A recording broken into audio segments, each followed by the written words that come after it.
HM Video.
Jumpa lagi bersama Kak Dai dengan Kak Dai YouTube dengan tema Nasrani, ajaran kepercayaan mengenai simbolisasi dari Bapa, Anak, dan Roh Kudus.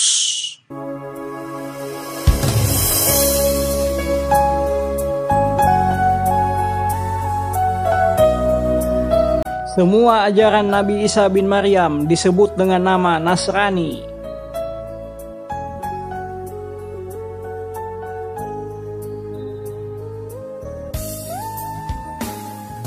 Sebutan Nasrani diterapkan pada pengikut ajaran-ajaran Nabi Isa bin Maryam yang diambil dari kata Nazaret, dikarenakan Nabi Isa bin Maryam berasal dari kota Nazaret, maka pengikutnya dinamakan Nasrani.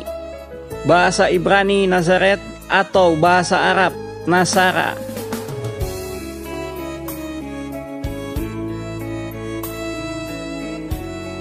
Sesungguhnya orang-orang yang beriman, orang-orang Yahudi, Sabi'in, dan orang-orang Nasrani, barang siapa beriman kepada Allah, kepada hari kemudian, dan berbuat kebajikan, maka tidak ada rasa khawatir padanya dan mereka tidak bersedih hati. Surah Al-Maidah ayat 69.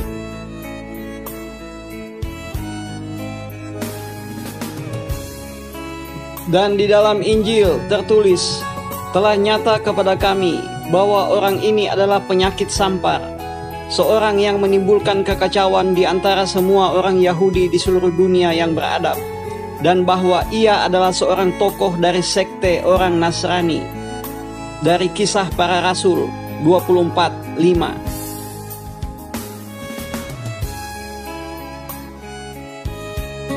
Dan dalam Injil Kisah Para Rasul 24 berbunyi 24:13, dan mereka tidak dapat membuktikan kepadamu apa yang sekarang dituduhkan mereka kepada diriku. Tetapi aku mengakui kepadamu bahwa aku berbakti kepada Allah nenek moyang kami dengan menganut jalan Tuhan, yaitu jalan yang mereka sebut sekte. Aku percaya kepada segala sesuatu yang ada tertulis dalam hukum Taurat dan dalam kitab nabi-nabi.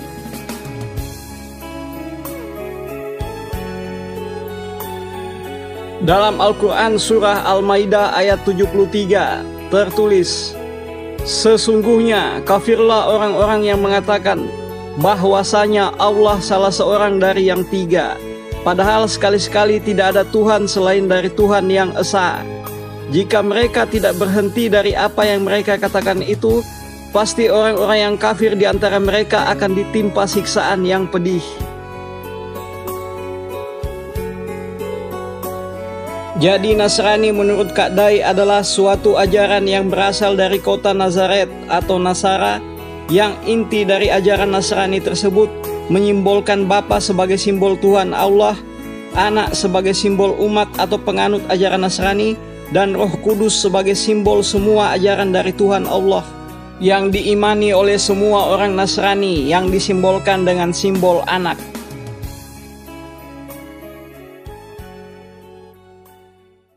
Simbol Bapa adalah Tuhan Allah.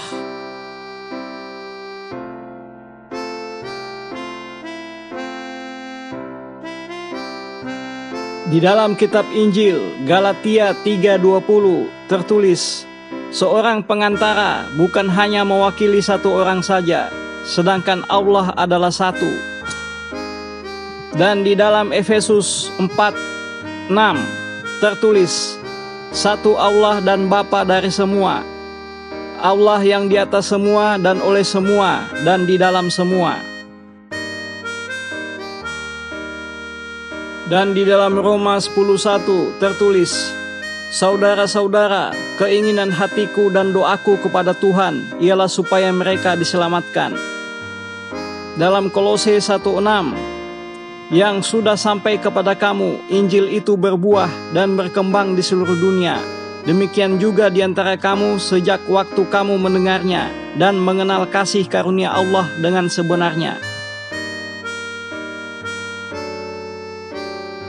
Dalam Ulangan 6:4 tertulis, dengarlah hai orang Israel, Tuhan itu Allah kita, Tuhan itu Esa.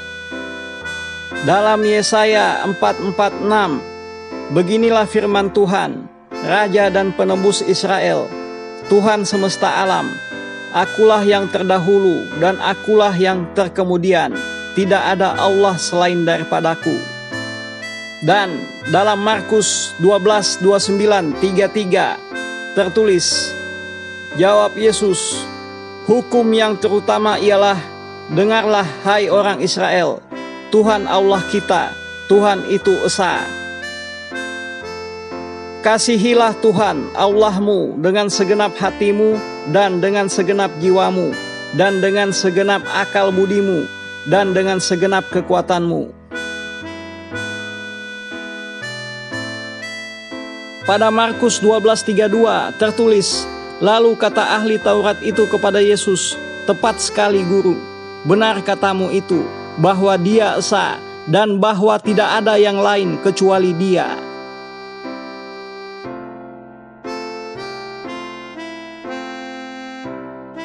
Dalam Roma 10:12 tertulis, sebab tidak ada perbedaan antara orang Yahudi dan orang Yunani, karena Allah yang satu itu adalah Tuhan dari semua orang, kaya bagi semua orang yang berseru kepadanya.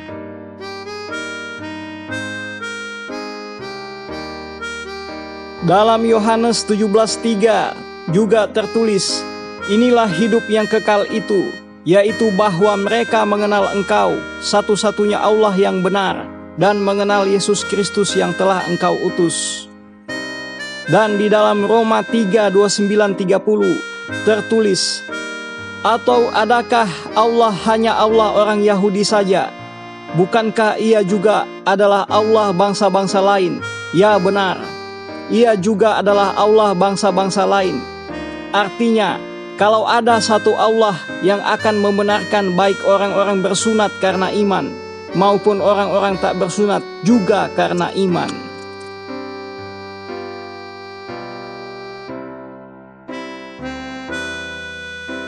Jadi simbol Bapa pada ajaran Nasrani adalah mewakili Tuhan Allah, yaitu Tuhan yang Esa.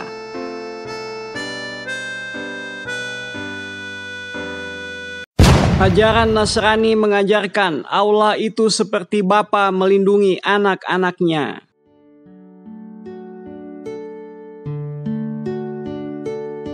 Karena di dalam Amsal 14:26 tertulis, dalam takut akan Tuhan ada ketentraman yang besar, bahkan ada perlindungan bagi anak-anaknya. Dan takut akan Tuhan adalah sumber kehidupan, sehingga orang terhindar dari jerat maut.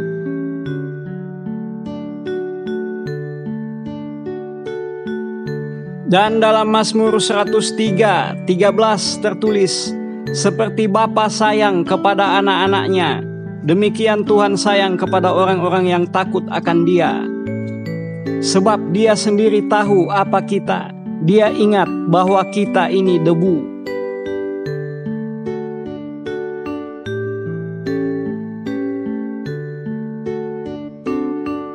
Jadi simbol anak pada ajaran Nasrani adalah mewakili semua orang Nasrani yang menganut ajaran Nasrani, atau anak adalah simbol yang mewakili semua umat Nasrani.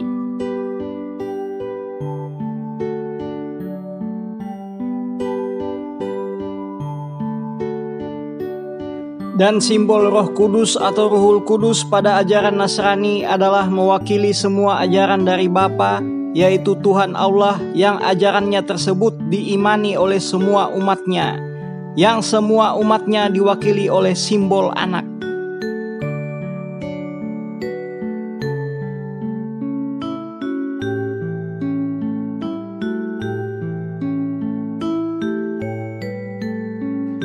Roh Kudus atau Ruhul Kudus menurut Kak Dai adalah Roh Kudus yang pertama kali disebutkan di dalam kitab Injil dan kemudian dilanjutkan oleh Al-Quran, yaitu roh yang berhubungan dengan tuduhan orang kafir dan musyrik kepada Maryam, ibu dari Nabi Isa, yang Nabi Isa di sini bergelar Al-Masih. Sehingga Roh Kudus adalah roh suci, roh disucikan, roh suci yang satu-satunya diciptakan Allah Subhanahu wa Ta'ala, atau roh suci yang bisa dilahirkan dengan fisik manusia melalui perantara seorang ibu tanpa seorang ayah.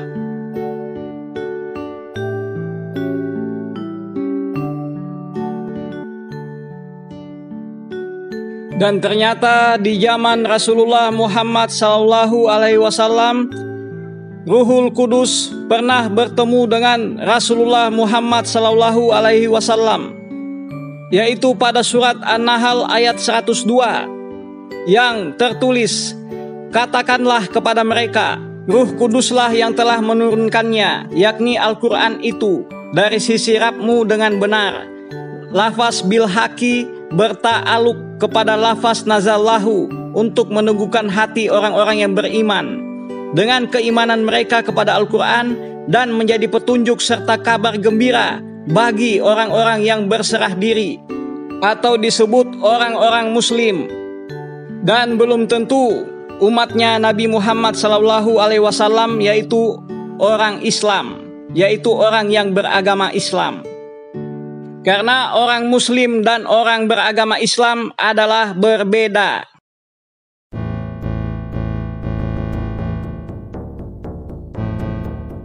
Dan dari Matius 1:18, maka didapat. Dan kelahiran Yesus Kristus adalah sebagai berikut. Karena Maria ibunya yang sudah ditunangkan dengan Yusuf sebelum mereka hidup bersama, dia didapati sedang mengandung di dalam rahimnya dari Roh Kudus. Jadi Kak Dai artikan bahwa roh Nabi Isa bin Maryam bernama Roh Kudus. Dan Roh Kudus adalah roh yang bisa dilahirkan tanpa seorang ayah. Seperti yang tertulis dalam Injil Yohanes 14:23, yaitu jawab Yesus, "Jika seorang mengasihi aku, ia akan menuruti firman-Ku, dan Bapa-Ku akan mengasihi dia, dan kami akan datang kepadanya, dan diam-diam bersama dengan dia. Barang siapa tidak mengasihi aku, ia tidak menuruti firman-Ku, dan firman yang kamu dengar itu bukanlah daripadaku, melainkan dari Bapa yang mengutus aku."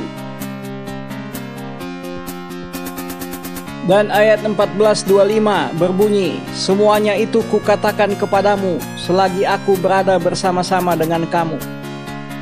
Tetapi penghibur, yaitu Roh Kudus, yang akan diutus oleh Bapa dalam namaku, Dialah yang akan mengajarkan segala sesuatu kepadamu dan akan mengingatkan kamu akan semua yang telah kukatakan kepadamu." Jadi ketika Nabi Isa bin Maryam telah wafat, maka roh Nabi Isa bin Maryam yang diberi nama oleh Allah Subhanahu wa Ta'ala dengan nama Roh Kudus akan meninggalkan jasad atau tubuh dari Nabi Isa bin Maryam. Tetapi Roh Kudus akan tetap ada, tetapi tanpa jasad dari Nabi Isa bin Maryam, dan hanya berupa roh yang diberi nama Allah dengan nama Roh Kudus.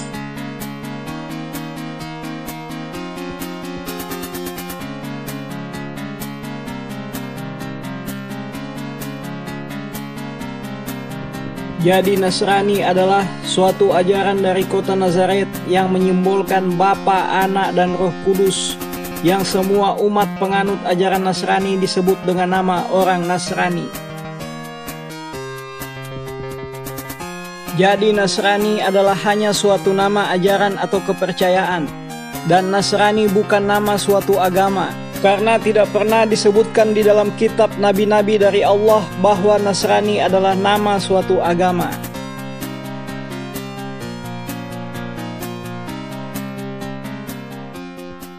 Di dalam kitab Injil tertulis Matius 5:17, "Janganlah kamu menyangka bahwa aku datang untuk meniadakan hukum Taurat atau kitab para nabi. Aku datang bukan untuk meniadakannya, melainkan untuk menggenapinya." Dan di dalam Al-Quran tertulis, "Dan kami teruskan jejak mereka dengan mengutus Isa putra Maryam, membenarkan kitab yang sebelumnya yaitu Taurat, dan kami menurunkan Injil kepadanya. Di dalamnya terdapat petunjuk dan cahaya, dan membenarkan kitab yang sebelumnya yaitu Taurat, dan sebagai petunjuk serta pengajaran untuk orang-orang yang bertakwa." Surah Al-Maidah ayat 46.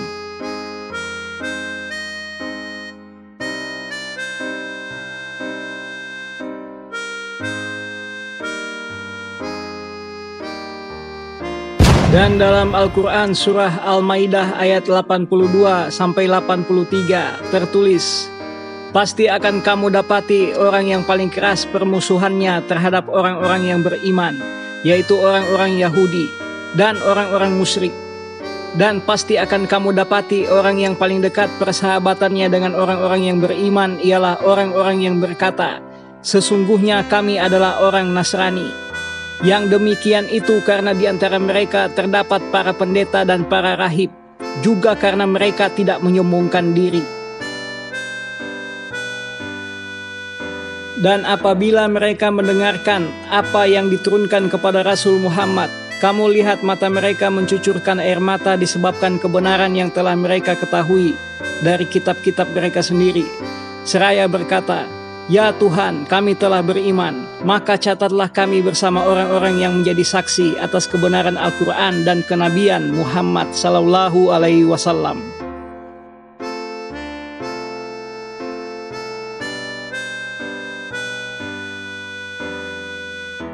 Kesimpulan: Nasrani menurut Kak Dai adalah suatu ajaran yang berasal dari kota Nazaret, yang inti dari ajaran Nasrani tersebut menyimbolkan Bapa sebagai simbol Tuhan Allah, Anak sebagai simbol umat atau penganut ajaran Nasrani, dan Roh Kudus sebagai simbol semua ajaran dari Tuhan Allah yang diimani oleh semua orang Nasrani, yang disimbolkan dengan simbol anak.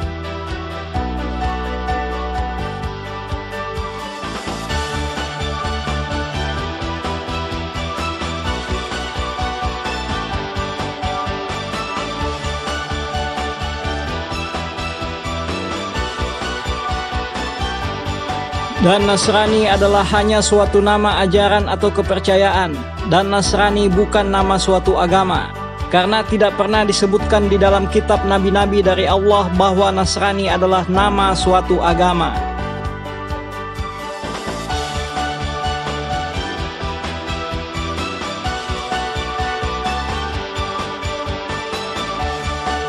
Itulah Nabi Isa bin Maryam yang bergelar Al-Masih.